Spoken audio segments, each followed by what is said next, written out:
Watch Tranzeet TV right now. Keep watching Tranzeet TV. Pep seems to not have the solution. He doesn't have the solution. He doesn't know how to handle this one because, I mean, like I said, the players that are supposed to interpret, inspire, and push the younger ones, the lesser, classy players to rise to the occasion. When you look around, they don't look that they're interested, and even they try to.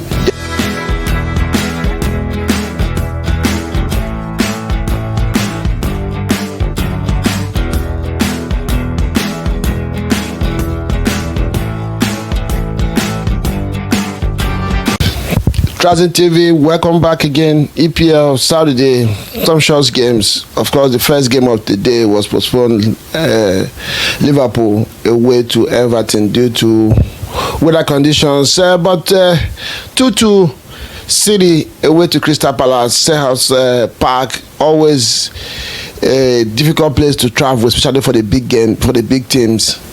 I know many of you did not expect, especially City to win this one, but or did not start watching the game until Crystal Palace scored the second goal.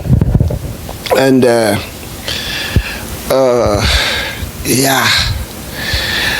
Munoz form continues. 2 times now rescuing Crystal Palace or scoring important goals for Crystal Palace. Remember their game against Newcastle. He scored the equalizer from their captain's assist, Gehi. And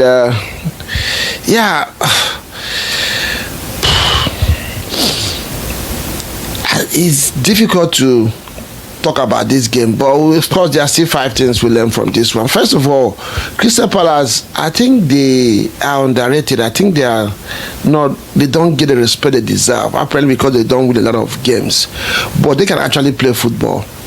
If they can find people, if they can find players that can finish chances in that team, I think Crystal Palace should be pushing for top 6. I've spent some time this season watching a few of their games, especially against the big teams, and they have really done well.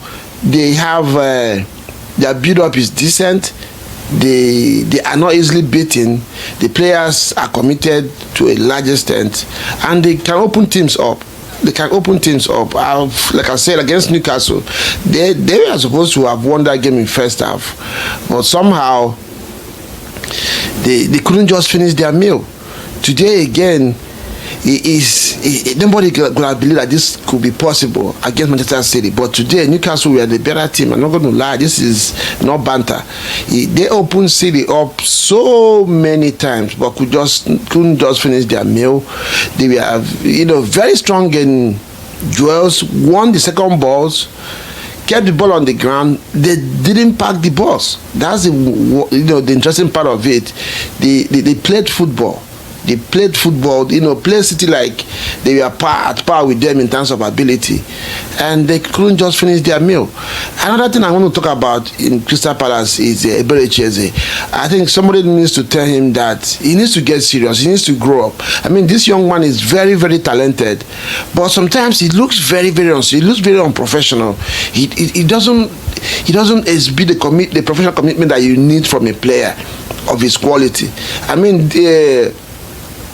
Olise has left, and this team has been given to him to produce, to create, to depend on. He does maybe the initial things right, but just that sense of urgency, that mentality of that killer instinct, I don't see it in him. He just plays casual, and this is some of the problems that you get from players who are technically gifted.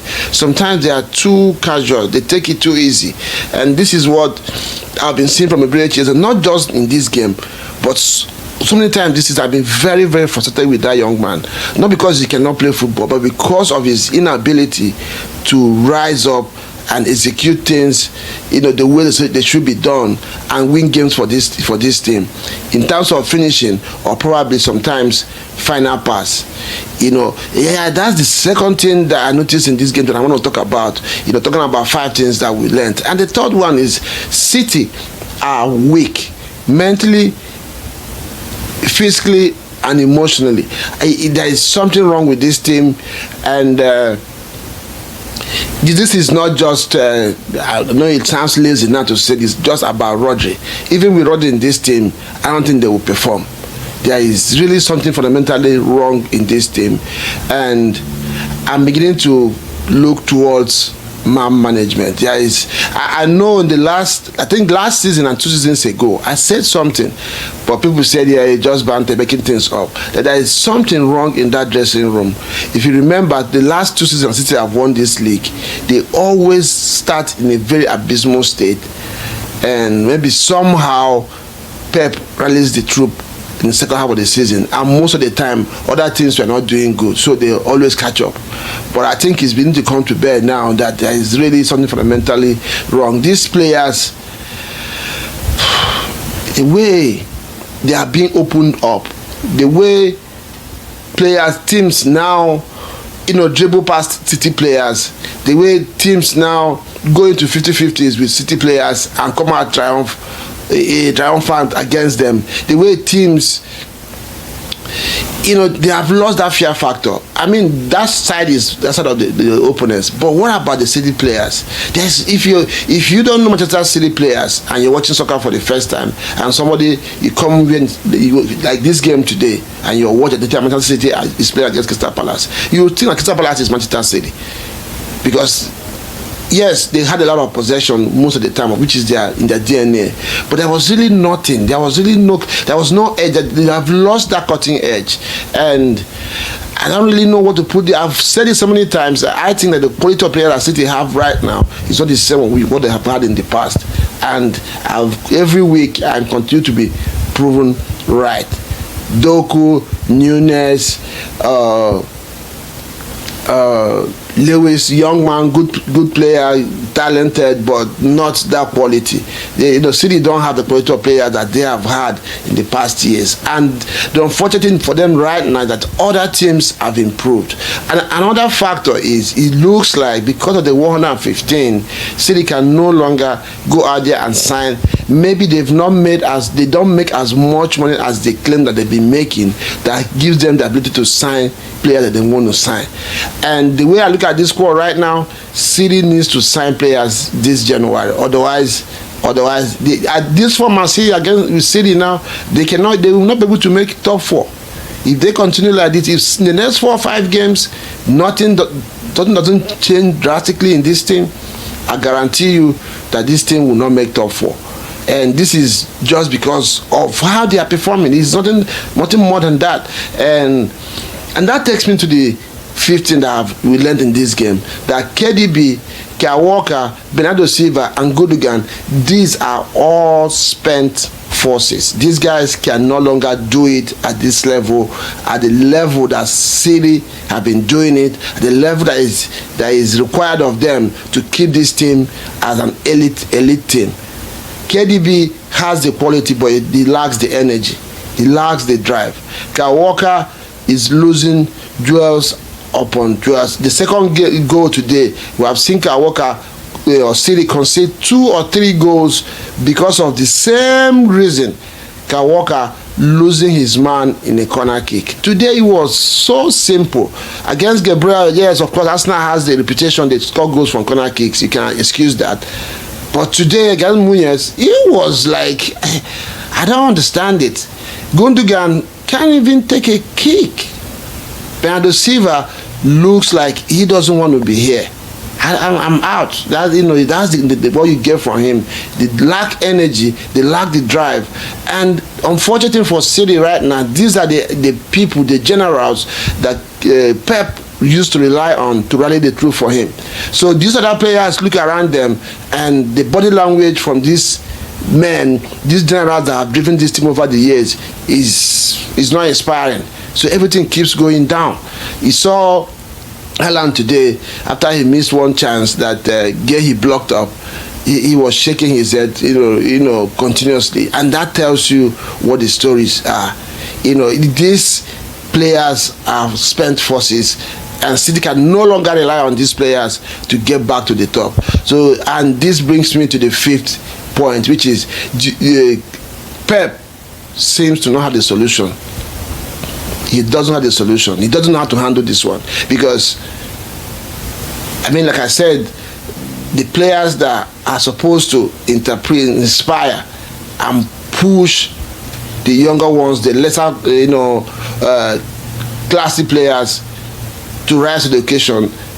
When you look around, they don't look that they're interested, and even they try to, their body doesn't seem like they want to, and even if they try to push their body mentally, they look weak. And all these things going on in your team, your opponent is not waiting. Your opponent is not going to wait for you. And Ogu, my brother, always says this, that EPL is a confidence league. Once your opponent can sense there is lack of confidence in you, they pounce on it and they use it.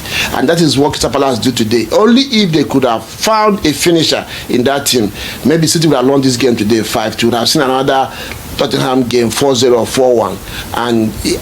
And those score lines will not be wrong, because Crystal Palace deserve to win this game today.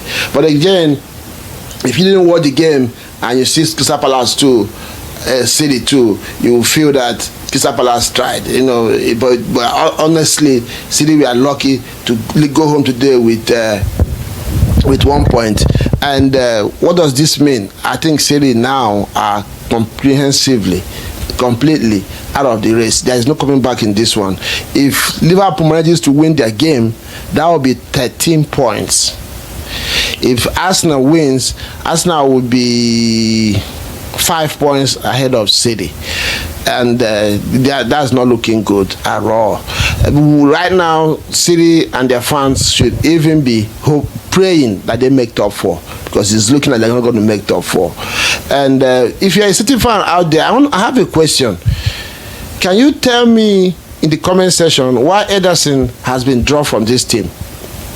Let me know. I have a reason why I asked. I made a comment. If you watch my video about City in their game before the last game, I said something about that. I'm beginning to believe that I'm correct. City fans, you have more information than I do, because I'm not a City fan. Why has Ederson been dropped from the starting 11 for Manchester City? Let me know what you think about these issues. Do you think City will come back from this one? Do you think that Pep Guardiola will find solution to City's problem and bring them back to where they usually used to be? Let me know what you think in the comment section. I will see you again next one. Ciao.